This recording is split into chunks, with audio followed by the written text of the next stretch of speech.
Thank you to everyone joining us today for Quartic.AI's webinar entitled The Modern Operations Data Platform, How to Move Beyond Legacy Historians. My name is Brian Pope, Solution Engineer here at Quartic, and I'll be hosting today's webinar. This is our second in a series of webinars that will chart the course from operational data to actionable intelligence. If you haven't seen the first webinar, you can find it linked in today's webinar description or on our LinkedIn page. Joining me today are our speakers, Michael Bartlett, Sales Director at Quartic.AI, Quartic founder and CEO Rajiv Anand, and our VP of Customer Success, Vinod Rodriguez. Quartic.AI provides a powerful, open, and modular operational AI platform with industry-specific AI applications that accelerate time to value for our customers' Industry 4.0 initiatives. Our focus in today's webinar is customer needs and the required characteristics of a modern operations data platform. We'll start with an overview of the topic and then show a demo of Quartic's data platform.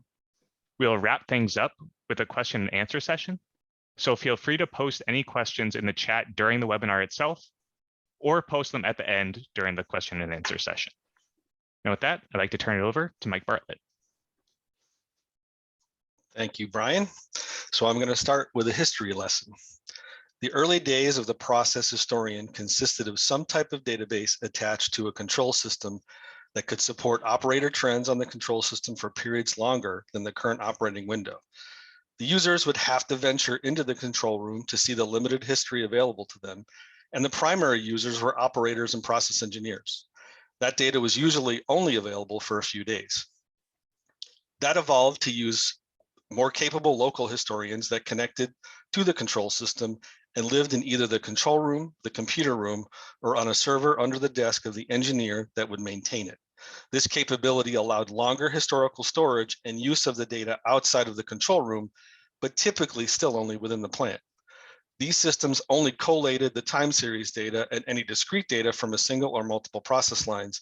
And to see the data points in the historian, every sensor needed to be programmed into the control system.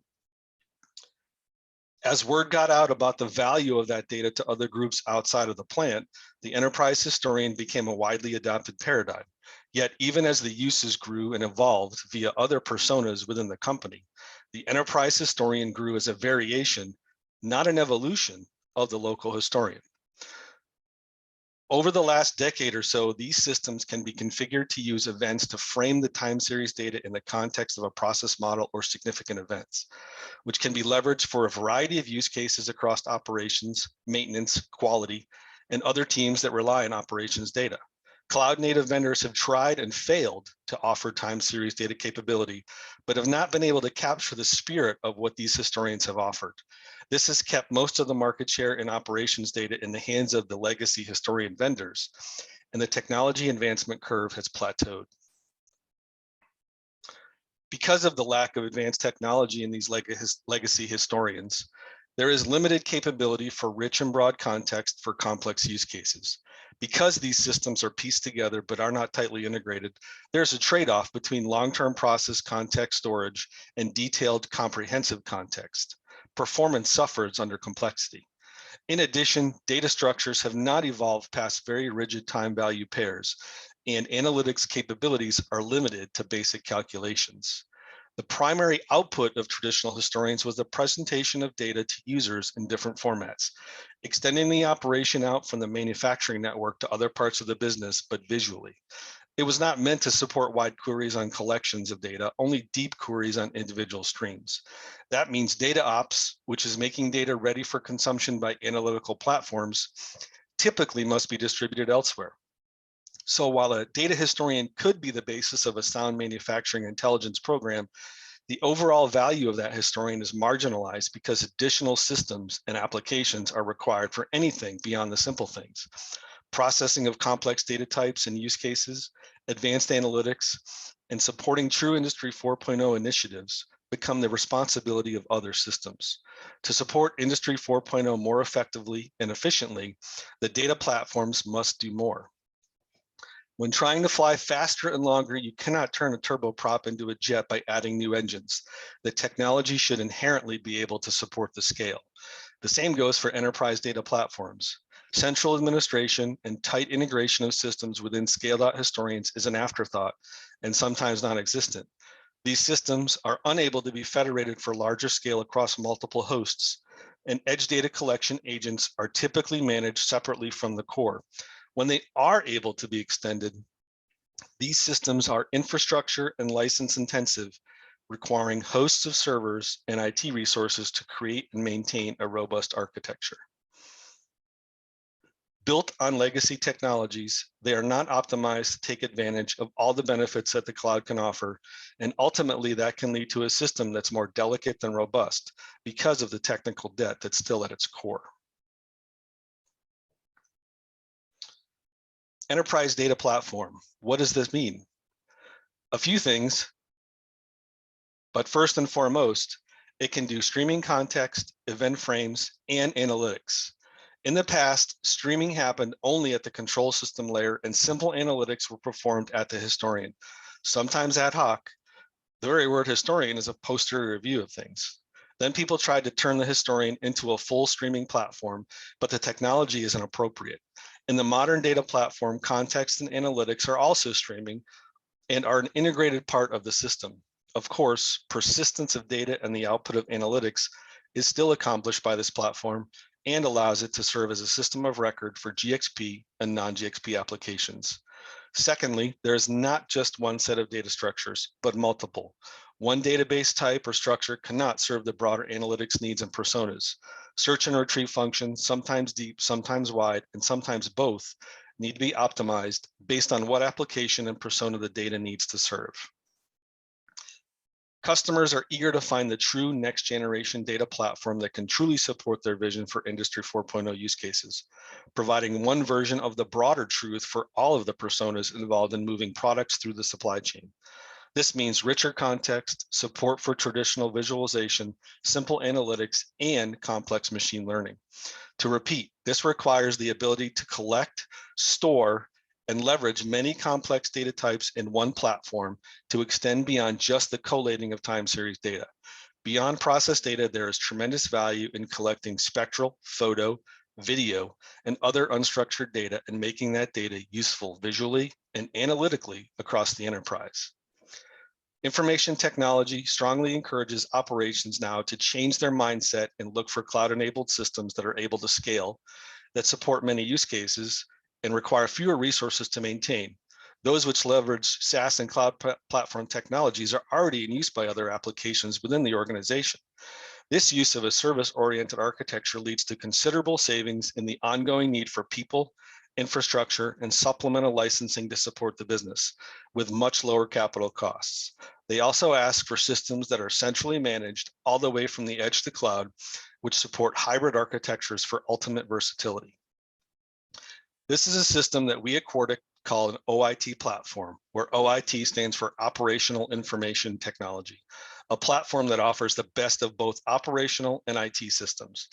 By using such a sustainable system, the modern and open technology on which an OIT platform is based will continually evolve and adapt as new technologies and features are added to the services upon which it is built, much like the F-35 you see here. I will now turn it over to Rajiv to elaborate on the Quartic.AI modern OIT platform. So let's discuss how we at Quartic, how we have built that OIT platform to address the specifications and requirements of a modern enterprise data platform that Mike just talked about. As you may be aware, we have a complete platform with data, analytics, and machine learning, and also very specific applications for industrial use.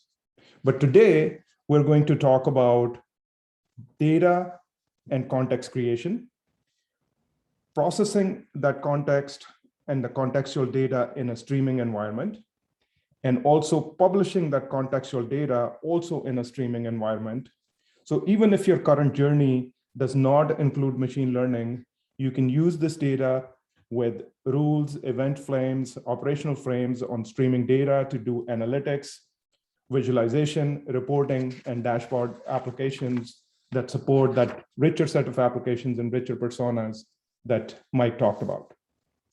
So let's go under the hood a little bit to look at the architecture of how this OIT platform, this modern platform has been built. First, the support for diverse data types that Mike talked about.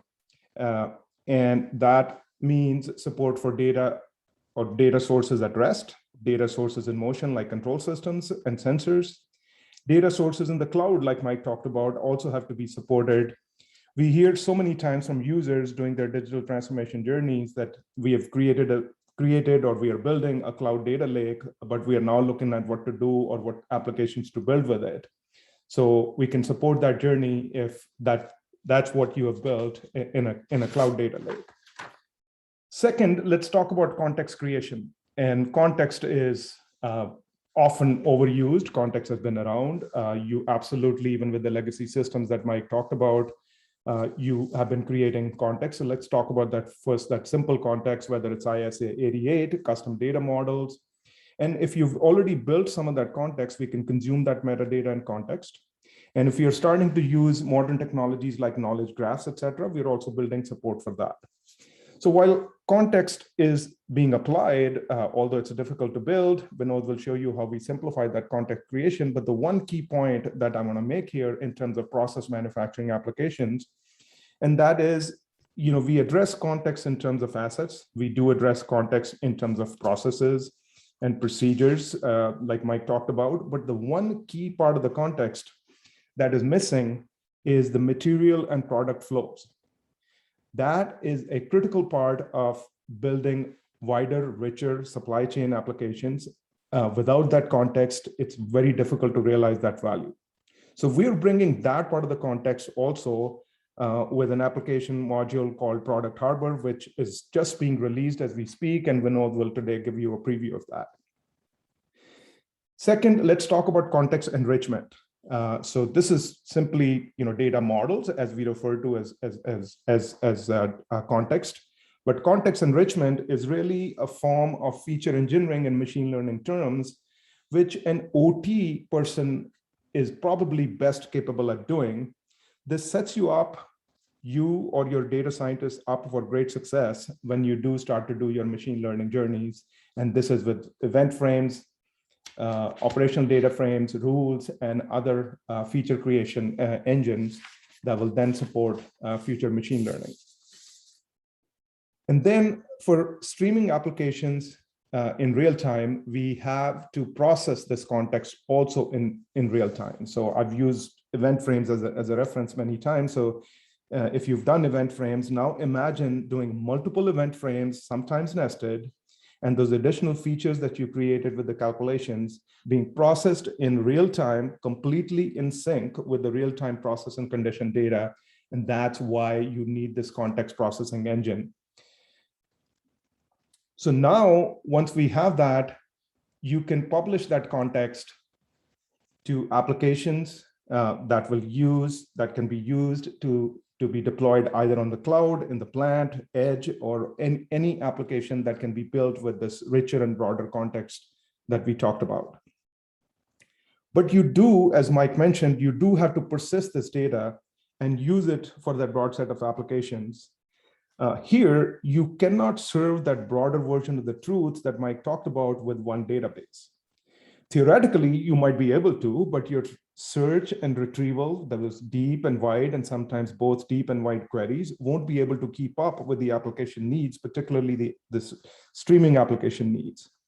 And newer and better and more powerful databases, data engines continue to emerge. And because we provide this as a platform as a service, we are able to plug those newer technologies in with our internal APIs without disturbing any of the applications that you've built on top of it.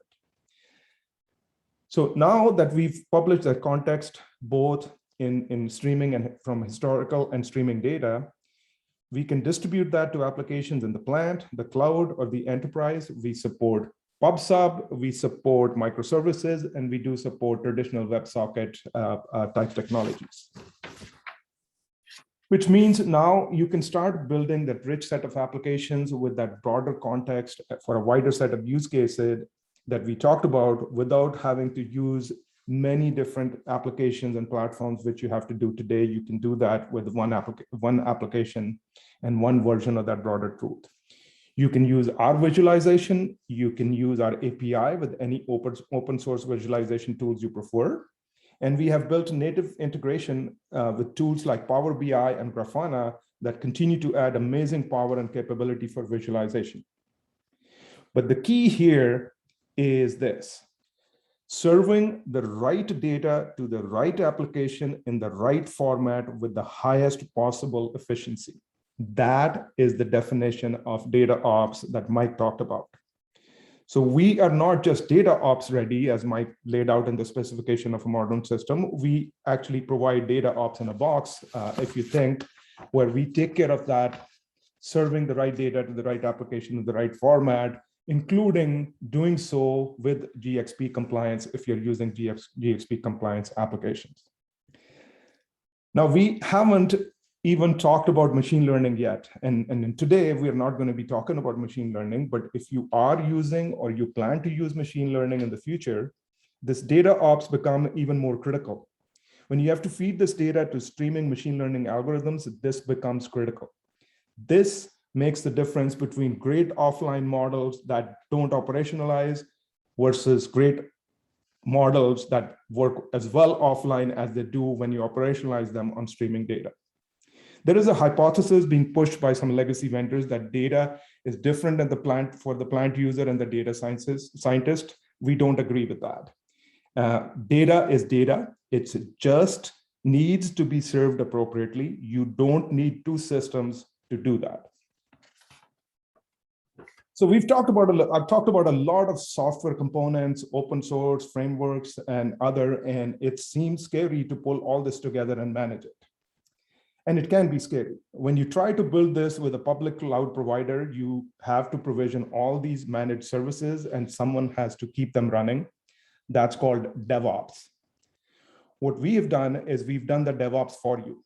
All those services are containerized using Docker. So you end up with just two types of node in our system, the QPro node and the QLite. And you can scale with these nodes, you can scale horizontally. You can deploy it on public clouds like AWS, Azure, and Google. You can deploy it on your private cloud, or we can manage it for you as a service. So at the end of the day, it's a common data framework serving different applications based on their needs, allows you to do horizontal scaling, is cloud agnostic, deploy on any cloud, private cloud, on-prem, and that is what essentially defines what we mean by a modern data platform. That's what we've built. And now Vinod is going to take us into a demonstration to show how some of these components work. Thank you, Rajiv. So as the image on screen shows, we have basically those two major software nodes, QPro and QLite, where the QLite allows us to connect to those different data sources. So I'm going to show an implementation of this in our demo environment and walk us through the different levels of context processing that Rajiv just mentioned. I'm sharing my screen now, and you should be seeing it. So I've logged into our platform here via a web browser. I'm just using Google Chrome here. And essentially, I have multiple different modules in my platform. So for today's demonstration, we're going to focus on this Illuminator module and the context that it provides in terms of creation and processing. So in my site here, my pharmaceutical demonstration site, I have that QPro defined and multiple different QLites that are connected to different data sources. This is that automation and containerization that Rajiv had mentioned.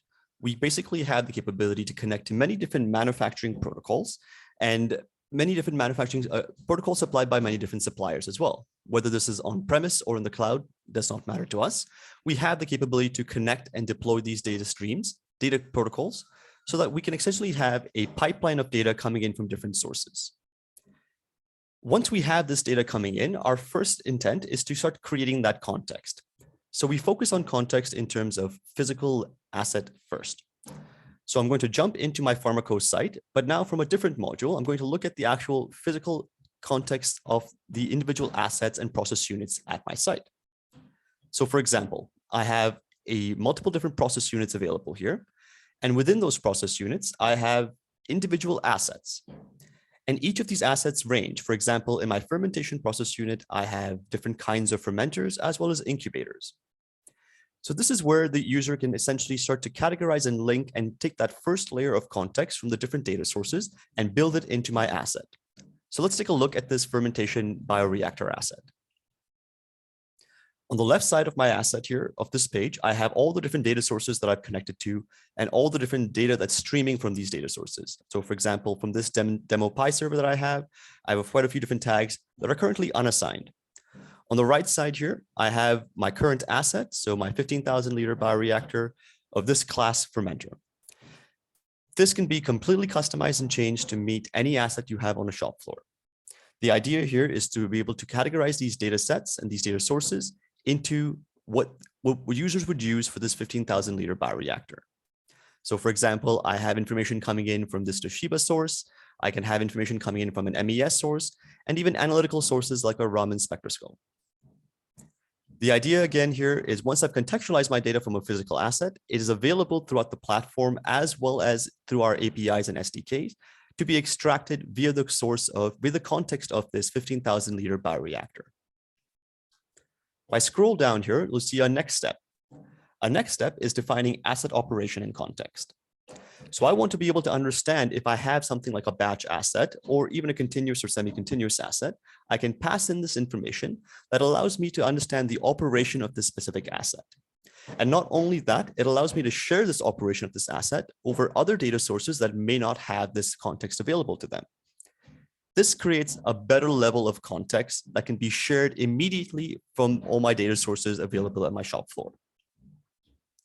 Now, what I'm doing here is showing this in a very manual way. I've gone through the UI and set up this reactor, this 15,000 liter bioreactor. But just as I made this manually, I could do this programmatically, and I can do this in bulk as well. In our next releases, we'll also have an AI-assisted creation. So essentially, what I'd be able to do is take a dump of all the asset models I have in my site. For example, in this demonstration from brewery site, I have these different process units and these different assets. And I'll simply be able to assign and upload these data models into our platform and have the platform automatically create this entire distinction of context for the user itself. This eliminates a lot of that data engineering effort. This eliminates a lot of that effort that is generally manual and looking at being able to draw context from different systems and share that context. Once I have this context available to me, well, I start to enrich it. I can move into simply consuming this data from a self-service portal, for example, my self-service analytics portal. I can look at seeing those individual assets, pulling that information. For example, here's another bioreactor that I have in play. I can pull in information, for example, a vessel temperature, as well as maybe the airflow rate, and then overlay information like that comes in from my MES or operational data sources. For example, let me try to identify all the SIP timeframes of that asset. I can choose this over a larger time period as well. So explore in my historical data here, see what I have available for this fermentation asset in the last couple of weeks, assign that SIP phase so I can start to contextualize that data in real time. And I'm not limited to just that one asset that I created. I can explore everything that I have for multiple different process units in this POX expansion site, or even a completely different site. For example, navigating back to my pharmaco unit, looking at this other fermentation step, looking at the reactor, and then even adding in a completely different type of data source. So for example, instead of looking at the discrete and contextualized data source, let's look at a very analytical focused data source by looking at our spectral data sets here and pulling this data and plotting this data. This allows me to be able to share all this different context, different availability and formats of data seamlessly. And this also takes into account the different timestamps, granularity, and availability of data as well. Again, we've eliminated the data engineering efforts in order to be able to extend the user's capability of drawing context. Our second layer of context that we build on top of the physical and operation is product context. And this is, as mentioned, going through an update and a major release by the end of this year as well. For example, if I was to look at the products that I've created in my pharmaceutical site here, I see a fermentation process here, and I've defined all the individual potential product control strategies for this fermentation product. While this is now tracking this control strategy in real time, what we're doing in our future expansion is also looking at being able to track more than just control strategies. I'll be able to track unit procedures, operations, and phases for individual recipes of my product as well. I'll be able to understand what the start and stop conditions are by defining them or connecting this data to batch control, connecting this data to an MES system, or even just building in rules to be able to identify this in real time. And thirdly, I'd be able to also link all the different assets and equipment that are used in this process. And this will allow me to do a lot more context sharing and a lot more useful data without a lot more useful analysis, without having to use complex analytics like machine learning. So what does that look like? How can I enrich that data slightly further? Well, I can jump into a portal, another module that we have called batch analytics, and I can extend all the campaign worth of products. So for example, if I filter my assets here, and I say, over the past 2 weeks, let me see all the different batches that I've produced for these assets. I can start to select a few different batch IDs here, and then choose the features that may be of interest to me. For example, a temperature transmitter and maybe another pressure transmitter. I can immediately draw that context from that MES source, from that operational source, and immediately look at the different phases during this batch and how these individual batches compared against each other.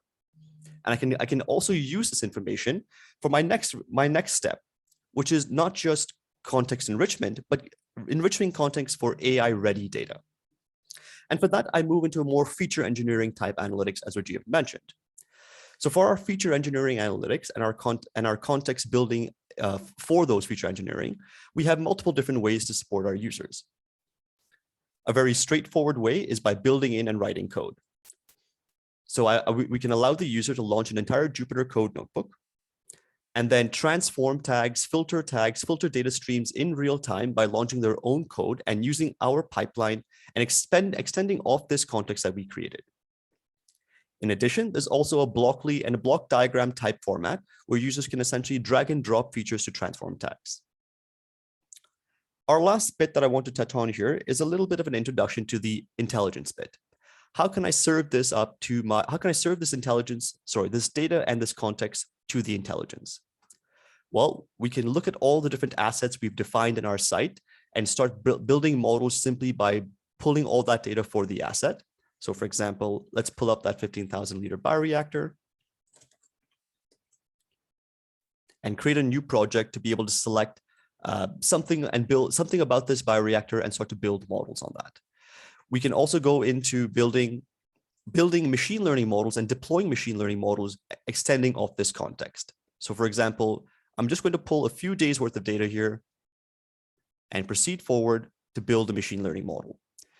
So this is the SME flow in contrast to the data scientist flow, where the data scientist is able to write and code machine learning models using Python and other supported languages. The SME can simply walk through one of these problem-solving workflows and go through this process to essentially deploy machine learning models by using the context and using the asset that we've created in our previous few steps. So this will be further delved into in our future webinars. And for now, I'm going to jump back into our slide deck. So I'd like to thank everyone for attending. We hope that this session was informative. And if you'd like to discuss specifics about how we can help you modernize your own data platform, please reach out to us so we can have a deeper discussion. This webinar recording will be available soon on our LinkedIn page for you to review and also to share with any colleagues who might be interested. I'd also like to encourage you to keep an eye out for an upcoming webinar we have on December 7th that will be with reliability experts Klaus Blasch and Ramesh Gulati, where we'll discuss the reliability-centered maintenance approach and specifically Quartic.AI's reliability application that's built on top of this data infrastructure that we've seen today. So with that, I'd like to thank you again for joining us and have a great day.